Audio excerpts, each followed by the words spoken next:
আমি যে প্রশ্ন দেখতে পাচ্ছি সেটা হলো যে আল্লাহ আমাকে একটি কন্যা সন্তান দিয়েছেন, তার জন্য দোয়া করবেন। নাম রাখা নিয়ে ঝামেলায় আছি। সন্তানের নাম রাখার ক্ষেত্রে কি কি বিষয় বিবেচনা রাখা উচিত? নামের মধ্যে কি কি বৈশিষ্ট্য থাকলে তা ভালো নাম হিসেবে বিবেচিত হতে পারে?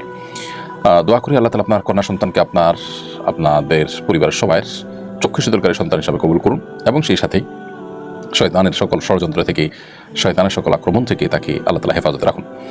সন্তানের নাম রাখার ক্ষেত্রে মৌলিকভাবেই কয়েকটি বিষয় আমাদের লক্ষ্য রাখতে হবে। প্রথম হলো নামের ভিতরে কোনো শিরক যেন না থাকে সেদিকটি খেয়াল রাখতে হবে। যেমন আব্দুল্লাহ, আব্দুর রহমান এই নামগুলোর মাধ্যমে আমরা আল্লাহর দাসত্বের প্রকাশ এবং প্রমাণ দিয়ে থাকি, স্বীকৃতি দিয়ে থাকি। এখানে যদি এমন কোনো নাম থাকে যেমন আব্দুল উজ্জা বা আব্দুল অমুক তমুক এমন কিছু থাকে যেগুলো আসলে শিরকের পর্যায়ে যায়, তাহলে সেক্ষেত্রে সেরকম নাম রাখা যাবে না। আল্লাহ ছাড়া অন্য কারোর গোলাম হিসাবে কেউ নিজের নাম রাখলো, যেমন আব্দুল মুস্তাফা রাখলো, মুস্তাফার গোলাম, তো সেক্ষেত্রে এরকম শিরকপূর্ণ নাম থেকে আমাদের বিরত থাকতে হবে এগুলো রাখা থেকে। দ্বিতীয়ত, অমুসলিমদের সঙ্গে যে সমস্ত নামগুলো তাদের সাথে সামঞ্জস্যতা রাখে বা তাদের বিশেষণ আছে এরকম নাম মুসলমানদের সন্তানদের জন্য রাখা এটিও নিষিদ্ধ এবং নাজায়েজ। এবং সেই সাথে যে নামের অর্থ মন্দ, সেটার অর্থের মধ্যে খারাপ কিছু আছে সেটা। আর 4 নম্বর হলো যেই নামের মধ্যে অহমিকা প্রকাশ পায় এরকম কিছু বা নিজের বড়ত্ব এবং পবিত্রতাকে প্রকাশ করবার জন্য নাম ধারণ করা, সেগুলো মূলত নিষিদ্ধ। এই মৌলিক বিষয়গুলোকে মাথায় রেখে যদি আমরা নামকরণ করি ইনশাআল্লাহ ঠিক আছে। কোনো ব্যক্তির নামের মধ্যে পুততা পবিত্রতা তার ভালো দিক প্রকাশ হতে পারে, সেটা সমস্যা নেই, কিন্তু এটা প্রকাশ করার উদ্দেশ্যে নামকরণ করা, বিশেষ করে যেটা নিছকই অহমিকারী আপনার বার্তা বহন করে সেরকম নাম রাখা, বিশেষ করে অহমিকা প্রদর্শনের উদ্দেশ্যে, সেটি নাজায়েজ। আর নাম রাখার ক্ষেত্রে আমাদের কয়েকটি স্তর আছে। সবচেয়ে ভালো নাম রাখা হবে তখন যদি আমরা আব্দুল্লাহ, আব্দুর রহমান রাখি। নবী সাল্লাল্লাহু আলাইহি ওয়াসাল্লাম পরিষ্কারভাবে হাদিসে বলেছেন আব্দুল্লাহ, আব্দুর রহমান হলো সবচেয়ে উত্তম নাম। দ্বিতীয় স্তর হলো আব্দুল্লাহ, আব্দুর রহমানের পর আল্লাহর আরও যে গুণবাচক নামগুলো আছে সেই সব নামের শুরুতে আব্দুন যুক্ত করে যে সমস্ত নাম রাখা হয়, যেমন আব্দুল সবুর, আব্দুল কাদের, আব্দুর রাহিম ইত্যাদি ইত্যাদি যে নামগুলো আছে সেগুলো।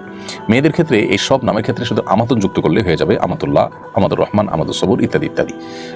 আর তৃতীয় নম্বর যে নামগুলো সেগুলো হলো নবী রাসূলদের নাম, যে সমস্ত নবী রাসূলদের নাম কোরআনে এসেছে, হাদিসে এসেছে, তাদের নামে নামকরণ করা।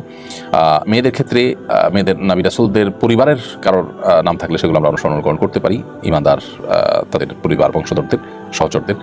আর চতুর্থ হলো সাহাবায়ে কেরাম, তাবি এবং নেককার যে সমস্ত পূর্বসূরীরা চলে গেছেন তাদের নামে নামকরণ করা। এবং 5 নম্বর হলো যে কোনো সুন্দর অর্থবহ নাম রাখার ক্ষেত্রে 5টা স্তর মাথায় রেখে আপনি নাম রাখতে পারেন সন্তানের। খিলক্ষেতে রেলের জমিতে মন্দিরের সাইনবোর্ড স্থাপন করা হয়েছিল। সেই মন্দিরের সাইনবোর্ড উচ্ছেদ করায় সেকুলারদের একটা অংশ সরকার সমালোচনা করছে এবং ধর্মপ্রাণ মুসলমানদের সমালোচনাও করছে। সরকারের জমিতে মন্দির নির্মাণের উদ্যোগকে কীভাবে দেখেন? দেখুন, সর্বপ্রথম কথা হলো যে আমাদের দেশে এই ধরনের ঘটনা, ধরুন কোনো সরকারি জায়গাতে মসজিদ হয়েছে, সরকারি জায়গা দখল করে কেউ মসজিদ করেছেন, সেটা যদি উচ্ছেদ করার কোনো উদ্যোগ নেওয়া হয় তাহলে সেক্ষেত্রে সেটার সমালোচনা করে কোনো নিউজ হতে দেশে আপনি ভুলেও দেখবেন না, বরং সেখানে সরকারি জায়গা দখল করে যারা এই ধরনের কাজ করেছে তাদের সমালোচনা করে নিউজ আমরা সবাই করব এবং সেটাকে আমরা অ্যাপ্রিসিয়েট করি যে আল্লাহর ঘর বানানোর জন্য কারণ এভাবে সরকারি জায়গা দখল করে ঘর বানানো এভাবে উচিত নয়। কিন্তু এখানে যেটা ঘটেছে সেটি হলো সম্পূর্ণ বিপরীত, সম্পূর্ণ উল্টো, যে মন্দির বানানো হয়নি, মন্দির বানানোর সাইনবোর্ড লাগানো হয়েছে এবং সেই সাইনবোর্ডের আড়ালে সরকারি জায়গা, রেলের জায়গা দখল করার পায়তারা চলছিল। সেটার বিরুদ্ধে যখন মানুষ সোচ্চার হয়েছে সেটাকে প্রশংসা না করে এক শ্রেণীর মিডিয়া এবং এক শ্রেণীর সেকুলাররা সেটাকে সমালোচনা করেছে। আমাদের পার্শ্ববর্তী দেশের কোনো প্রচার মাধ্যমে আমরা দেখেছি তারাও তাদের, এমনকি গণমাধ্যমগুলো, তাদের মূলধারা মিডিয়াগুলো পর্যন্ত এই সমালোচনা তারা নেমে গেছে। এটা একটা সুস্পষ্ট মিথ্যাচার এবং প্রপাগান্ডা বাংলাদেশের মানুষের বিরুদ্ধে। সরকারি জমিতে যদি মসজিদে থাকে সেটা অনেক সময় উচ্ছেদ করা হয়। অতএব এটা একেবারে রুটিন ওয়ার্ক, একেবারেই স্বাভাবিক বিষয়। এভাবেই আসলে আমাদের দেশে এক শ্রেণী মিডিয়া সাদাকে কালো, কালোকে সাদা করে তারা দেখাবার চেষ্টা করে।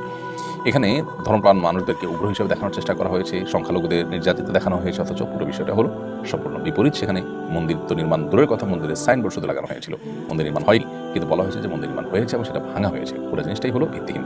আর এর চেয়ে বড় কথা হলো এটি রেলের জমিতে হয়েছে এবং সেজন্য এটা এই জমি দখলের বিরুদ্ধে অবস্থান গ্রহণ করা এটা দর্শনীয় কোনো বিষয় নয়, বরং এটাকে প্রশংসা করা দরকার ছিল।